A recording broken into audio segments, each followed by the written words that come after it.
এই শুনছো? হ্যাঁ,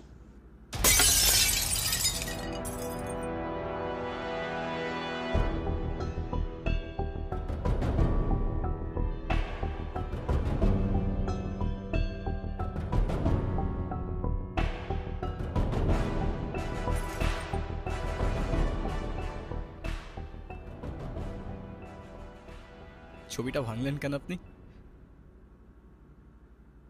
আমি ইচ্ছে করে তো ভাঙি নাই, হাত থেকে পড়ে গেছে। হ্যাঁ, সেটা তো বোঝাই যাচ্ছে। এই পুরো বাড়িতে আমার মায়ের একটা চিহ্নও তো আর বাকি রাখলেন না আপনারা। শেষ একটা ছবি ছিল, সেটাও ভেঙে ফেললেন। এভাবে কেন বলতেছো বাবা?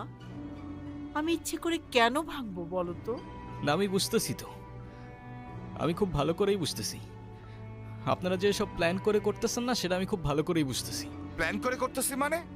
এটা আবার কোন ধরনের ল্যাঙ্গুয়েজ? প্লিজ ইভান, রাগ করো না বাবা। হইছে, মাফ করেন। আপনারা দরদ দেখাইতে হবে না।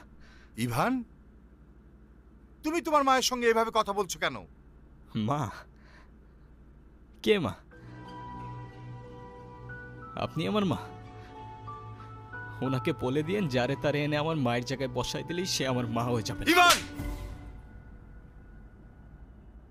তোমাকে কিছু না বলতে বলতেই তুমি হাতের বাইরে চলে গেছো। এতদিন সবকিছু আমি সহ্য করেছি, মেনে নিয়েছি। সামান্য একটা ভুলের জন্য এতটা বছর এরকম করা কোনো মানেই হয় না। ওনাকে বলে দিয়েন এটা কোনো সামান্য ভুল ছিল না। It was a murder.